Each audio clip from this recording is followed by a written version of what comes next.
is simply this. You don't do what's outside of your nature, do you? Do you? Then how could you say it was outside of your nature if you chose to do it? Obviously, that's, as Aristotle says, we are what we repeatedly do, right? Right. Okay. So, will you choose something that is outside of your nature? Like, You can't. It's a general question. outside your nature? You can't. Why? So perhaps, well, this is a question. Now, this is the philosophical question: is can you? Do you really have a choice to choose, or is it only an illusion? You thought, oh, I'm going to show them. I'm going to choose to do something outside of my nature. Well, no, that's really just your nature. You're rebellious, and so you're choosing to do something rebellious or whatever. So this is the question. See, you're asking if you'll choose to do something outside of your nature, but your nature is determined by what you choose anyway. So no, wait a minute. Aristotle says you are what you repeatedly do. Okay, he's not saying, now for him in the Greek world, the concept was he kind of brought this idea of we might be able to make good choices. We may be able to become virtuous by sort of exercising good choices, so that we become a virtuous person. But that's Aristotle. I'm putting him aside for just a second. I quoted him just to make a point. What I'm getting at is, if your nature, if it's your nature, for example, you're a human being, you're not going to choose to go dive into the water without a tank, mind you, and try to live underwater. Well, no. That's called drowning yourself. Now, someone may do that who's really depressed for a long time or something, or their girlfriend left them or whatever.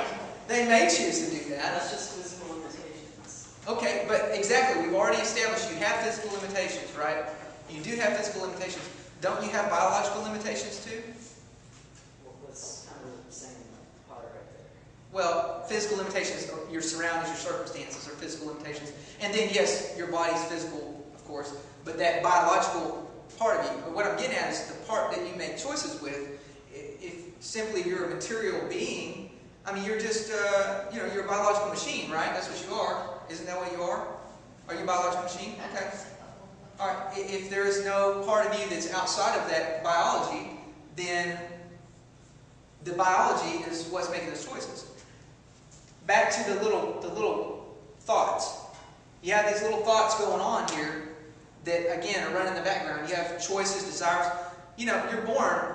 You can have two twins, and they may be very, very much alike.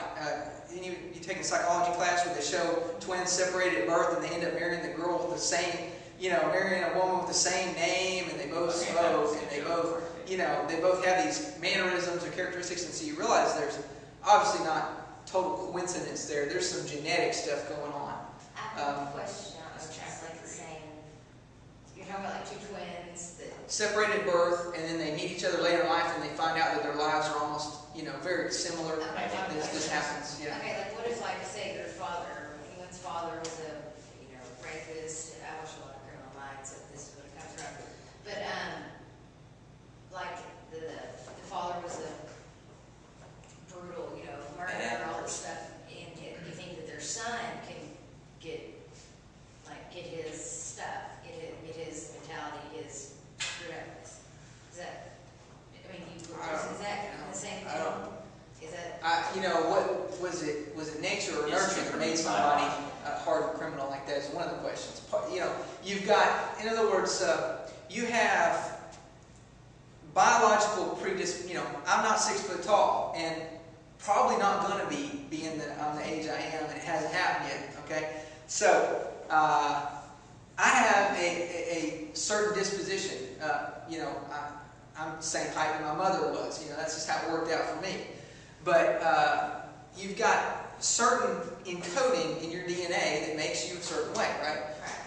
Makes you react in a certain way, too, to your environment. For example, a person who has a very high metabolism, they can eat all they want, and their body just adjusts and just burns it off, right? And then you get older, and it gets a little more difficult to do that. And, but then you have people that have a metabolism that's very slow, and they look at a piece of cake and they gain 5. You know what I'm saying? That's that's an exaggeration. But I know people like that too. So you have biological differences. Well, what about in your mind? Your mind is a bunch of. We already established earlier in the course. What are those thought processes? What are they? A bunch of chemical reactions going on, right? Synapses and stuff, and nerve endings doing their thing, and the dendrites and the whatever, and axons, and you've got a bunch of little electrical impulses, but those electrical impulses are carried by chemical reaction, right? You got to have. So it's all physical reality, and you're born with a certain DNA that makes you have a certain characteristic, a certain makeup of your help me out here. Your neurological. That's what I'm getting at. Your neurological stuff. Now that along with the nature and then the nurture. If you put the same biological entity, one of those twins, they got the same DNA, everything's the same. Let's just say. 2 twins and everything's exactly identical, but you put one of them and they grow up in one type of lifestyle, and you put another one in another country somewhere and they grow up in a different lifestyle. Well, obviously, they're going to grow up different people because they had different things plugged into them over the years.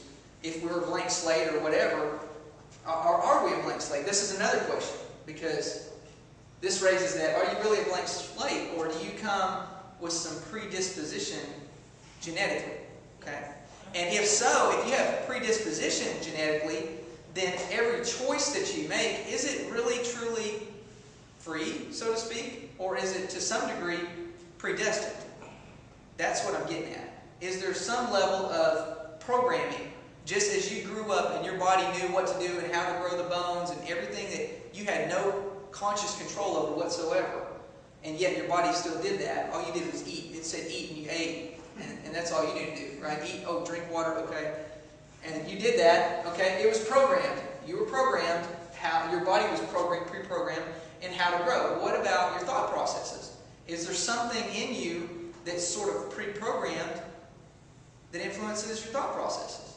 See, this is the question. I'm not giving the answer. I'm asking a question, okay. So what do you think about that?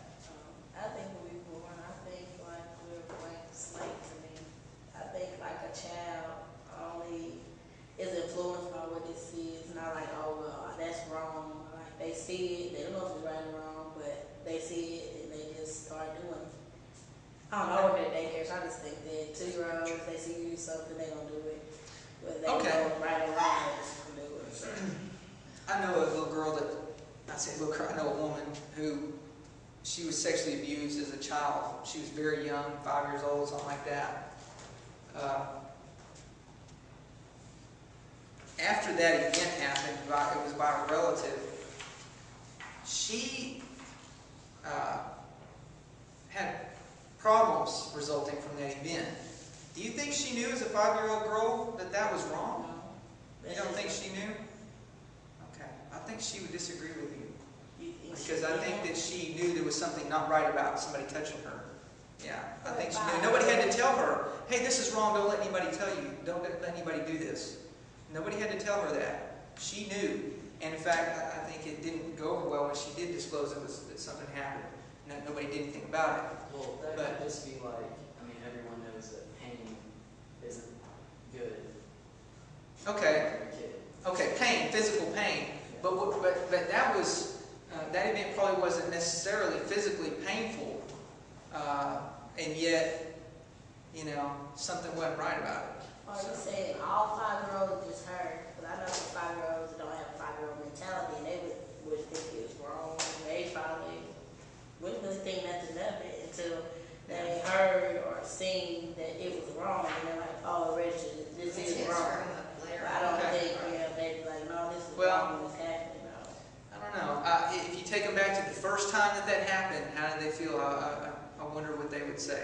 I wonder if they could go back to that very first time that anybody touched them in a wrong way. What we know as adults is a wrong way. If you might get a little different, there was something not quite right about that.